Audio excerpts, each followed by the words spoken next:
Good day to you, our dearest panelists. In the midst of this COVID-19 pandemic, I hope you are all doing okay. On behalf of Resurgemus Studios, we would like to welcome you to the video presentation for our project, Luis and the Enchanted Creatures Integrating Augmented Reality to Storybook with promotional 2D animation and website for Adarna House Publishing. To start off, we would like to give a brief recap on what were the approved changes from our last defense. And to present that, it will be Aris Villanueva.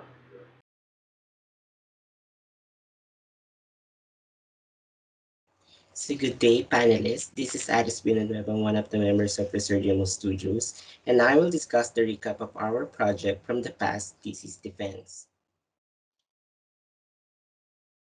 So on March 17, 2020, the team conducted an online defense for EMC Broadman, which is PBL2 of Entertainment and Multimedia Computing.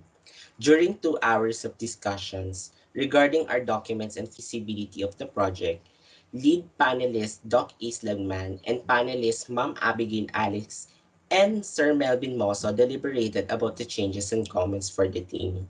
So after the deliberation, Sir Wilson Yu, our course advisor, sent us our grade sheet, indicating the comments and grade by the panelists. Most of the comments were from our document, and afterwards, the team discussed and applied the changes. So as you can see on the screen, here are the breakdowns of comments of the panelists. Most of the comments were from our objectives, testing, and copyright concerns. The panelists also suggested for the changes of voice narrations, addition of VFX, and subtitles for PWD. So the team decided to apply the changes one by one or by each panelist.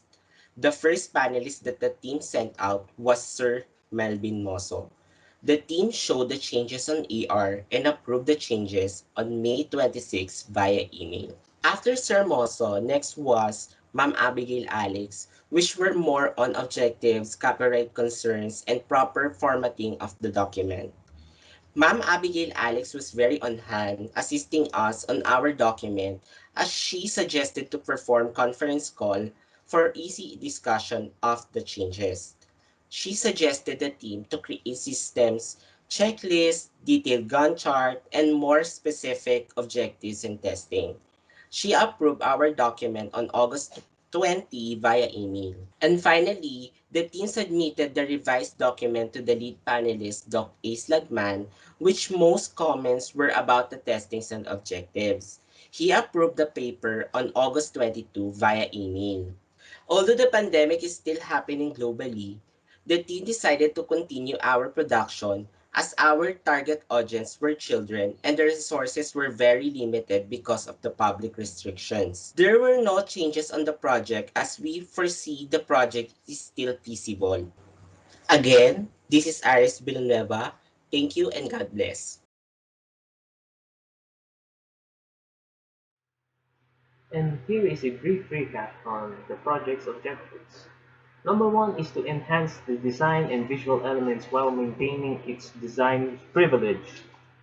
For number two is to enrich the book's design and provide a printed copy of Luigi and the Enchanted Creature storybook applied with augmented reality technology.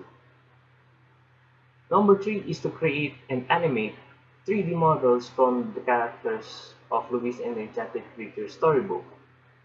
And number four is to utilize Zappar's Zapworks software as a platform for compositing and importing of created 3D assets for the AR storybook. And number five is to apply the augmented reality technology onto the Louise and Enchanted Creatures printed storybook, which will be provided. And for number six and seven, we will create a promotional aid for Adana House Publishing, which will be the 2D digital animated videos used as trailers available in the team's project website and, of course, the promotional website.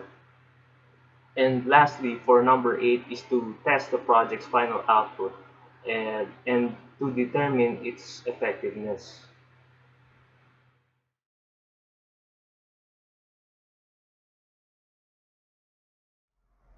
Greetings, panelists. My name is Francis Marcelo, and I will be discussing Chapter 4 and Chapter 5, namely the project's results and discussions and recommendations.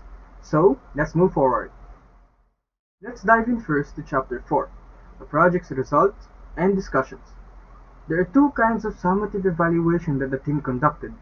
The first one was for the technical experts, which the team sent evaluations to them via email. We chose three experts for this in the respective field of augmented reality, animation, and website. The second one is for the non-technical, which are considered to be the team's audience or the project's audience, which are children ages 8 years old and above. The survey for the non-technical part, which are for children, was conducted last November 21 and November 22 at Marikina City. The team followed the COVID-19 protocols and maintained social distancing, wore a face mask and face shield, and sanitized all the gadgets or everything that the children needs. The team used a 5-point Likert scale in order for the technical and non-technical respondents to express how they feel about the augmented reality, the 2D animated trailers, and the website. Our summative evaluation from our technical experts came out pretty good for the augmented reality and the promotional website. They all agreed, or rather, most of them voted that they agree on what the system does and what it promotes. There were comments from the experts that they wanted to improve the UI, or they wanted a tutorial for new users to be able to navigate thoroughly to the website and the AR. So we had a really positive feedback from our augmented reality and our promotional website. Regarding the 2D animated trailers, most of the evaluation from the experts were neutral. Overall, the experts showed utmost interest in the project, and most of them commented that it showed great promise and it showed great potential.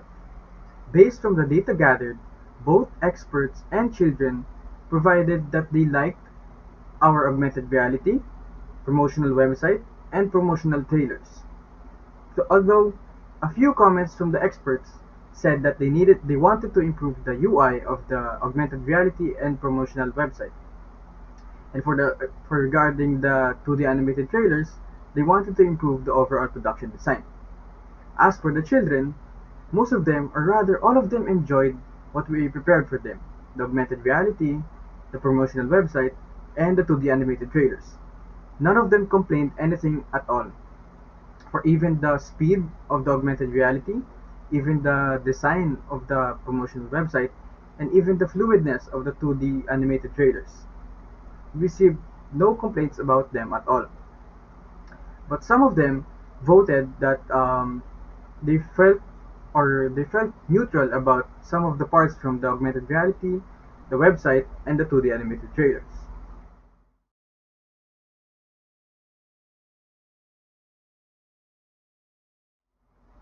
For the conclusion of Chapter 6, the team started the project with the main objective of using both printed and digital books and combine them together, thus creating an idea of integrating augmented reality into a printed storybook.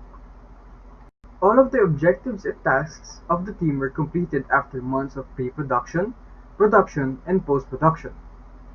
The data gathered from the surveys indicated a positive remark from the technical and non-technical evaluation of experts and children. In conclusion, the team accomplished their aim of integrating augmented reality into a storybook, provided with 2D animated trailers and promotional website for its client, Adarna House Publishing.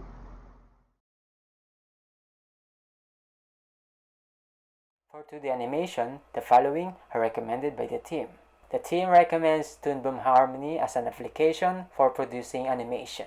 Future researchers should take note that in animating using Toon Boom Harmony, it is imperable to render individual assets in the animation during the compositing stage. Doing so will cost less time in rendering and provides more time for compositing in After Effects. When planning to develop an augmented reality project, it is recommended to have at least an 8th generation Intel Core processor, an NVIDIA GeForce GTX 1080 graphics card, and 16 gigabytes of RAM. If the team lacks the knowledge to develop their own AR application or have little time to do so, try using the Zapworks Studio app, which readily provides the AR capabilities, allowing the team to focus more on the animating aspect instead. As for making the actual animations themselves, Autodesk Maya is a robust software for creating 3D assets and animations, but do keep in mind about the poly count of your assets and keep them as low as possible so that your ARs can still work on lower end devices. Similarly, keep the texture small, exceeding no more than 1 megabyte and keeping it at most at 1024 by 1024 pixels. And that concludes our project's video presentation. On behalf of Resurgemus Studios, thank you for watching, stay safe, and have a great day.